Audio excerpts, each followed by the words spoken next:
Starting with Jamie, what is the color of your favorite food? The color of my favorite food? Well, I mean, it's pizza, and it's pepperoni pizza, so it's yellow, brown, red, and darker red. And Kinsey? My favorite food is I'm helping you. Oreos. Excellent. Okay. So talking about Oreos, Oreos are indeed a gift from God. So, My name is Jamie Edgar-Nielsen. And where are you currently living? Currently living in Collegeville. Where is the first place you've ever lived? First place, well, I was born in Philadelphia but grew up in Japan. Why did you grow up in Japan? My parents are church planners over there, so I lived over there for about 18 years. You lived over there for 18 years. Yeah. And then why did you come to the United States? I came back to go to college.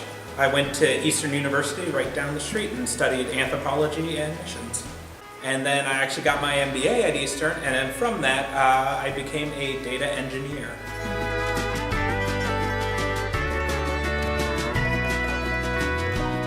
So, state your name for the record. My name is Kinsey Edgar-Nielsen. And where do you live? I currently live in Collegeville, Pennsylvania. Tell me about your family a little bit. Yeah, so my family, I have one brother named Colin, and I have parents named Larry and Sue, and they might be familiar because I actually grew up in Covenant. I know this church like the back of my hand. I know every hiding place in the old church, but not the new additions. I still have to familiarize myself with those. You started your education where, and how did that progress? So I started my education, I went to Eastern University, where I was a youth ministry and political science major, and I went on to work in a total of 5 different churches with 4 internships, and now I actually am in graduate school for school psychology, and I'm working as an aide in the Tredyffrin Easttown School District. What's the most exciting thing that has happened to you in the past 2 years? I think probably it's a little thing called getting married to Kinsey. Probably the best thing. what are the things that make you a little bit nervous when you show up at youth group? What makes me nervous is figuring out what has happened in a kid's week, right? So kids come with burdens and with joys, and it's your job when they first come to figure out what their week was like and how you can pour into them and be a guiding spirit in their life. And sometimes it can get pretty complex if they've had hard weeks or hard months or hard years, and it's the first time you're seeing them. And yeah, that's mine. You're coming into a group of leaders that are very experienced and probably very opinionated as well. How do you want to manage through that? What makes the most sense for you handling a group like that?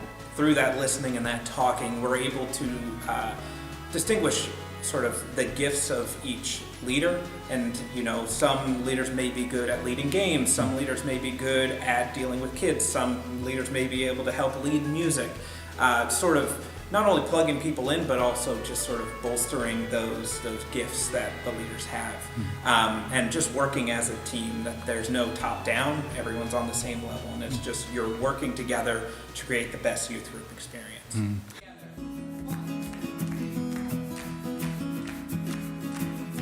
What is one of the gifts that Kinsey has in working with kids that you really look up to and admire? Yeah, she's really Kinsey's able to captivate a room. She's able to bring order to chaos, because she's able to control kids that, you know, are hyperactive. She can help integrate kids that are on the quieter side. She really typifies the qualities of that youth pastor leadership. And Kinsey, what is Jamie's gift that you most admire with kids?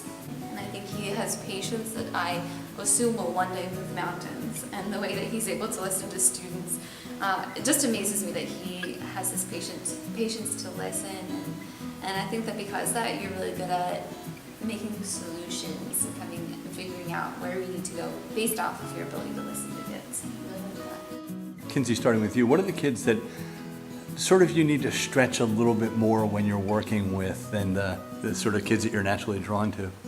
Athletes. I do not understand understands sports. I don't know. I spent my whole high school, my whole college career with my nose in a book the entire time. And while I did learn how to play the xylophone along the way, one thing I did not learn is how to play sports. And that's a really important reason as to why I really wanted Jamie to be in on this job with me, is because I think together we make that well-rounded person, because he understands sports and I just absolutely do not. Jamie, what are your stretch kids? Yeah, so mine's actually the opposite of Kinsey's. You know, I grew up, I played sports, you know, I love being active and running around. But the side of it, when we're in small groups and talking with students, not only, you know, whether they're athletes or whatever it is, you know, a place I need to stretch is sort of pulling answers out of kids and asking those leading questions and, you know, follow-up questions and that kind of stuff. And that's something that Kinsey's really great at. So that's sort of a stretch for me. What is your vision for Covenant, Kinsey?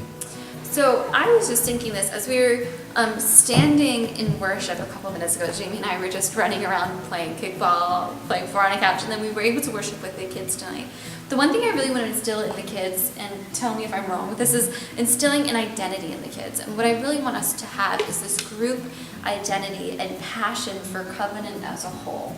And the way I see it in the future is that Jamie and I are able to instill a passion for the kids to keep this program going, and for us to build a community together that relies on each other and needs each other for spiritual guidance. And it's not that they need the leaders, we want to make sure that they need each other to keep growing in the future. And we want to be the catalyst that gets them worshiping with each other. Yeah, and I think the important thing is keeping the focus on Christ, and sort of, you know, that's the touchstone, you know, wherever we're coming from, no matter where we were born or where we grow up, where we go to school, we have that center focused, and it's a Christ focus. And as leaders and as students, we want to just sort of rally around that point. Anything else you two want to say? We're so excited about this opportunity, and we're passionate that we're able to work with the kids in the future, and we hope that you guys agree with that. And you guys see that our vision aligns with your vision. Yeah, and I think the future is bright. You know, we're going to have great leaders, great students, great music, great food, great activities. You know, it's just going to be a blast, and we're really excited to go on this journey with everyone.